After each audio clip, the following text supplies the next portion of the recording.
Maestros, ¿cómo están ustedes? Muy buenas noches. Manuel Quiles Cruz aquí, transmitiendo en este curso de principios pedagógicos. Hemos venido hablando de los principios pedagógicos. Nos hemos colocado por ahí en el 8, donde la evaluación es parte importante de la planeación.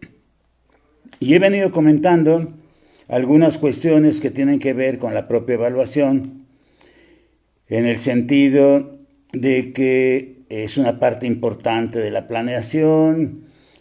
Hablamos del aprendizaje situado, del acompañamiento de los niños, de los principios pedagógicos que parten desde colocar al niño como centro de los procesos educativos. Y en la evaluación de los aprendizajes en el aula y en la escuela, lo que podemos observar es que actualmente señalan desde los aprendizajes claves que la evaluación ocupa un lugar protagónico en el proceso educativo. Y lo que he venido marcando yo es que la evaluación es como el proceso de los procesos. Es el gran proceso que se presenta porque un proceso de educación, un proceso en el aula, un proceso en la escuela, inicia con evaluación y termina con evaluación. Así, si se trata de mejorar los aprendizajes de los estudiantes, pero sobre todo si se trata de mejorar la práctica educativa de los maestros, especialmente cuando pretendemos hacerlo de una manera sistemática y articulada con la enseñanza y el aprendizaje, entonces la evaluación resulta importante. Tengo entonces el concepto de evaluación, tengo el concepto de enseñanza y el de aprendizaje. Si yo lo quisiera observar desde las ideas de Clifton Chadwick, entonces la evaluación implica recuperar una serie de informaciones confiables que me permitan explicar el estado de una cosa y evaluar, inclusive como lo están manejando desde los aprendizajes clave. Lo que hace la evaluación es promover una serie de reflexiones, una serie de mejores comprensiones del aprendizaje, y lo que posibilita es que tanto el maestro como los estudiantes o la comunidad, de acuerdo a los aprendizajes claves, puedan contribuir activamente a la calidad de la educación. Y esto es lo que, en cuanto al enfoque formativo de lo que sería la evaluación, puede llevarnos, y cómo este enfoque formativo de la evaluación, al considerarlo así, tiene como propósito el obtener información para que cada uno de los actores educativos involucrados tome decisiones que puedan conducir al logro de los propósitos educativos. Y aquí vuelve a surgir el concepto de calidad cuando lo vemos desde el artículo 3 constitucional, y hace la relación entre los propósitos y su logro. Cuando esto se logra, cuando esto se lleva a efecto, cuando esto se hace presente, entonces podemos decir que existe la calidad educativa de acuerdo a la parte normativa. Solamente especialistas, maestros especialistas que conocen la parte normativa, nos podrán constatar que efectivamente esa relación entre propósitos y logros tiene que ver con la calidad. Por eso la evaluación está presente, creo yo, en la práctica que ejecuta cualquier profesor, porque inclusive haciéndolo de manera empírica o haciéndolo de manera teórica, ubicándonos en la reforma integral para la educación básica o ubicándonos en los aprendizajes clave, lo que me permite hacer la evaluación dentro de la práctica que yo realizo como maestro es conocer el proceso de aprendizaje de mis alumnos, y me permite identificar los tipos de apoyo que requieren para alcanzar los aprendizajes. No nada más los aprendizajes esperados, sino cualquier tipo de aprendizaje. Pero hablando de los aprendizajes clave, tengo que referir a los aprendizajes esperados y tengo que referir también a los diversos tipos de apoyo que se tienen que buscar, y además ver la calidad de la información que yo pueda obtener. ¿En dónde? Bueno, pues en las intervenciones didácticas, a través de la planeación, que coloco yo las situaciones didácticas, hablo de la intervención del maestro, pero he venido también sosteniendo que no basta intervenir, sino que lo importante es la intención. ¿Qué intención tengo yo para intervenir pedagógicamente o didácticamente con mis estudiantes? ¿Y cómo voy a generar criterios para enfrentar las dificultades y los obstáculos que se van presentando en el trabajo con mis propios estudiantes? Si yo lo viera desde mis alumnos de la universidad pedagógica, entonces yo tengo que ver cuáles son esas dificultades, cuáles son esos obstáculos del aprendizaje, porque a mí como sí me gusta enseñar, es decir, yo no llego y hago equipos y distribuyo las cargas de trabajo y doy las lecturas y hago que ellos participen. No, los estudiantes lo que esperan de un maestro es que les enseñe. Los estudiantes lo que esperan de un maestro es que sepa, porque distribuir las cargas de trabajo, entregar las cargas de trabajo, organizar equipos y pedirles que las expongan y ni siquiera hacer observaciones sobre el PowerPoint que elaboran los estudiantes, no tiene objeto estar trabajando así. Estoy consumiendo el tiempo. Si a eso le llaman mediador o facilitador, pues no lo entiendo. Porque lo que esperan los alumnos, inclusive en la formación profesional o en la nivelación profesional, es que los maestros enseñemos. Por eso puedo chocar con todo lo que dice los aprendizajes clave, puede chocar mi idea con lo que están manifestando, que los maestros tenemos que ser facilitadores, pero si un facilitador va a distribuir lecturas en equipos y va a hacer que estos equipos se expongan, pues no le veo mucho sentido a ser maestro, ni le veo mucha dificultad a ser maestro. Así creo que cualquiera podría ser maestro, ¿sí? Pero lo importante es ver cómo voy a atender las dificultades, cómo voy a atender los obstáculos de aprendizaje para que yo pueda cumplir lo que he venido comentando y lo que se ha venido comentando en aprendizajes clave. ¿Cómo puedo potenciar las fortalezas de mis estudiantes? ¿Cómo puedo pasarlos de un nivel inferior a un nivel superior? ¿Cómo puedo observar el concepto de zona de desarrollo próximo del que se me habla en el aprendizaje situado? ¿Cómo puedo provocar, por ejemplo, conceptos como andamiaje? ¿Cómo puedo mejorar la calidad de mi práctica pedagógica? Porque el problema de práctica docente sigue siendo mío. Yo soy el maestro y yo tengo el problema de práctica docente. No es un problema de mi estudiante. Colocarlo como centro del proceso educativo implica que el problema de práctica docente es mío. Y si yo voy a observar la evaluación desde un enfoque formativo, donde me permita también conocer cuáles son las posibilidades para aprender y las dificultades para hacerlo de manera, ¿sí?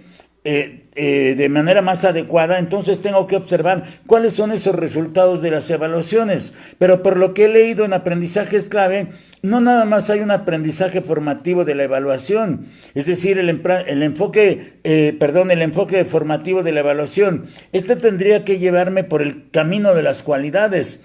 Pero cuando yo tengo que regresar un informe de medición, porque tengo que regresar un informe de medición en noviembre, lo tengo que regresar en marzo y lo tengo que regresar en julio, entonces el enfoque formativo me mete en problemas, o al menos conceptualmente, porque lo que yo tendría que ver es cómo se van a presentar los resultados de esas evaluaciones. Y cuando yo observe cómo se van a presentar el resultado de esas evaluaciones, cómo se va a obtener la información para poderla presentar, cómo voy a obtener la información necesaria para poder tomar decisiones acerca del proceso, cómo yo hacer esa toma de decisiones en el proceso educativo, cómo lo puedo marcar yo, cómo puedo marcar yo esta idea del aprendizaje, para que pueda generar creatividad, cómo va a participar el maestro, cómo van a participar los padres, cómo van a participar los compañeros, creando creatividad, creo estrategias, aunque aprendizaje es clave, no me explique qué es una estrategia, pero lo que sí me dice es que estas estrategias les van a permitir aprender a cada uno de la mejor manera. Entonces, la posibilidad de los estudiantes para desarrollar una postura comprometida con su aprendizaje, yo creo que esa es una de las metas que ellos se están marcando en los propios en los propios aprendizajes clave.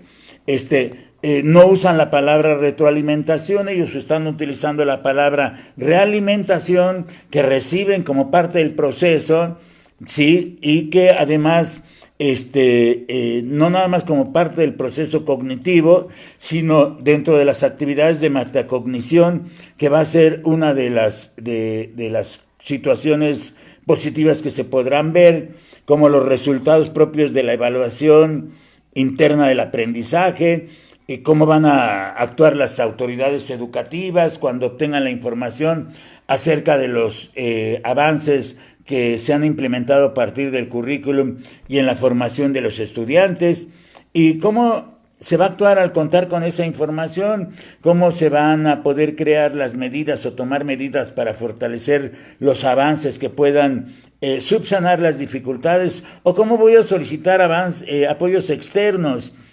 Yo digo apoyos externos al salón de clase, pues tengo a los maestros de educación especial, ahí tengo a los especialistas de la educación especial, válgase la redundancia y la iteración, pero si yo recurriera a los especialistas de la educación especial, mis problemas en el aula, mis problemas de aula, mis problemas de práctica docente, podría yo subsanarlo para avanzar en esa posibilidad de desarrollar una postura comprometida, mejores aprendizajes, cómo voy a recurrir a estos apoyos, cómo voy a generar situaciones más adecuadas, qué voy a hacer con la información, cómo voy a distribuir las responsabilidades entre autoridades educativas y maestros, con padres de familia, con alumnos, como dicen los aprendizajes clave, con la idea de que cada uno de estos actores desde su ámbito pueda tomar decisiones y actuar en consecuencia, porque eso lo están diciendo en los mensajes clave. Entonces, ¿cómo se tiene que hacer esta idea de la evaluación formativa cuando va a comunicar a los padres de familia o tutores los avances de los aprendizajes de los niños, los avances de los aprendizajes de sus hijos? ¿Por qué? Porque he leído que lo voy a traducir en una medición. ¿Cómo les voy a poder brindar las orientaciones que sean adecuadas para que yo los pueda apoyar en el proceso de la escuela, o ellos puedan apoyar a sus hijos en el proceso escolar? ¿Cómo voy a hacer el seguimiento de las actividades indicadas por los profesores? ¿Cómo lo voy a hacer como padre? ¿Cómo lo van a hacer ellos como padres? ¿Cómo voy a hacer yo la evaluación y el seguimiento de las acciones que voy a realizar dentro del salón de clase o dentro de la escuela? ¿Cómo van a hacer los padres para acompañar a sus hijos? ¿Cómo van a hacer para reconocer sus logros? ¿Cómo voy a hacer yo para reconocer los logros de los estudiantes? No es tan sencillo. Establecer que hay un enfoque formativo, pero que la observación de la evaluación, del proceso de evaluación que se da desde la planeación misma, porque vuelvo a insistir que la evaluación es mucho más amplio que la propia planeación. Todo ejercicio en la escuela, todo ejercicio en el aula empieza con evaluación y termina con evaluación. La evaluación es la que está presente a lo largo del proceso y no la evaluación adentro de la planeación. Sí está la evaluación adentro de la planeación, porque cuando hago planeación coloco a la evaluación, pero la evaluación es mucho más amplia. Entonces, ¿cómo va a poder desplegar la evaluación, las potencialidades mencionadas? ¿Cómo se van a diversificar? ¿Cómo van a actuar los actores educativos? ¿Cómo voy a inducir, a incluir momentos variados que se presentan o tipos de evaluación para tomar decisiones? ¿Qué tipos de evaluación voy a utilizar? Tendré que revisar los cuadernillos que sobre evaluación ya se han editado desde la Secretaría de Educación Pública, ¿sí? ¿Cómo voy a dar a conocer a los padres los mecanismos de acreditación que se impongan? Por eso las evaluaciones diagnósticas del proceso lo que hace, pues es establecer el punto de partida en el cual nos vamos a mover, desde el cual nos vamos a mover. Pero lo que veo que están haciendo en el documento es recuperar los conceptos de Clifton Chadwick: la evaluación diagnóstica inicial, la sumativa formativa, la final, de decisiones finales, que sería el punto tercero de la evaluación. Pero desde ahí, sea la evaluación diagnóstica, sea la evaluación formativa o continua o la sumativa final, pues tengo que analizar e irme a conocer esos conceptos. Por eso, la evaluación diagnóstica, la evaluación sumativa debe de ser sistemática, deben de combinarse. Aquí yo aplicaría los conceptos del 2011, la heteroevaluación, la coevaluación, las autoevaluaciones, de acuerdo a los aprendizajes, y además necesitaría yo conocer los enfoques de cada asignatura, así como los grados, como los niveles educativos de que se trate.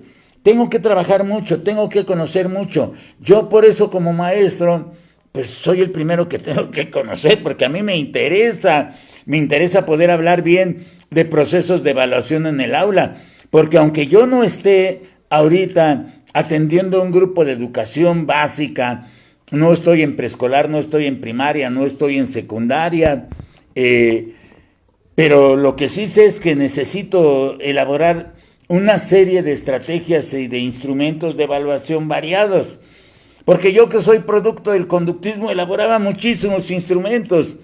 Las listas de cotejo y las escalas estimativas se generaron en el conductismo y hoy las están aprovechando en aprendizajes clave también. Las llamadas rúbricas eran los planes de trabajo. O sea, esta parte del enfoque competencial con el manejo de las rúbricas eran los planes de trabajo. Es decir, no me están hablando de cosas nuevas.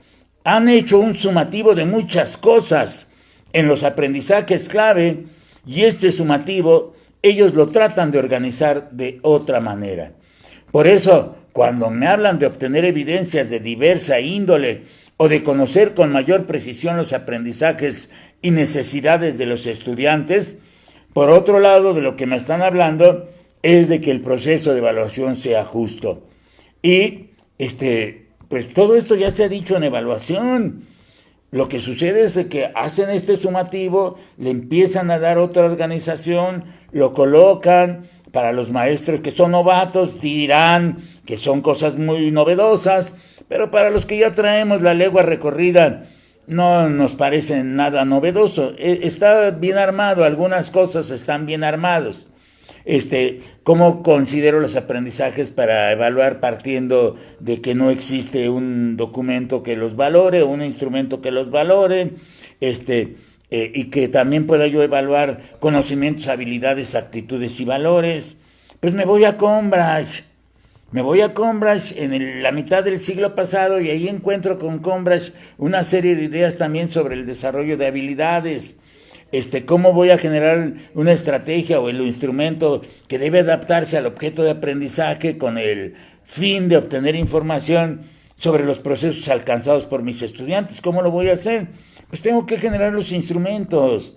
Entonces, la evaluación de los aprendizajes en el aula y en la escuela lo que va a exigir es una planeación que la articule con la enseñanza y con el aprendizaje. Pero empiezo con evaluación y termino con evaluación. Y que además la pueda yo hacer sistemática para que yo pueda ayudar a contribuir con el propósito de la educación, que es, de acuerdo a los aprendizajes clave, conseguir el máximo logro de aprendizaje de todos los estudiantes de educación básica. ¿Esta idea es nueva? No, señores, no es nueva, porque desde siempre cualquier maestro ha tenido la idea clara de lograr el máximo de aprendizaje en todos los estudiantes. No es nada nuevo, no vemos nada nuevo en hablar del máximo logro de los aprendizajes, porque siempre lo que hice como maestro fue pretender tener muy buenos grupos y hacer que esos muy buenos grupos, sus niños, aprendieran, mis niños aprendieran. Y ahí están mis alumnos de los 70s, que tengo a muchos aquí en el Facebook, y que además los observo, que ven estas transmisiones, y les mando muchos saludos. Así es que hablar de la evaluación da para mucho. Vamos a hablar de materiales educativos, vamos a hablar de muchos temas, y nos vemos el día de mañana. Antes, maestros, denle ahí abajito compartir si me están viendo en su celular. Denle compartir y seguimos con estos temas. Los esperamos en Monclova 2018. Mañana vamos a hacer un mensajito sobre Monclova, y que tengan buen receso todavía, quedan algunos días. Hasta mañana, maestros, muy buenas noches, gracias.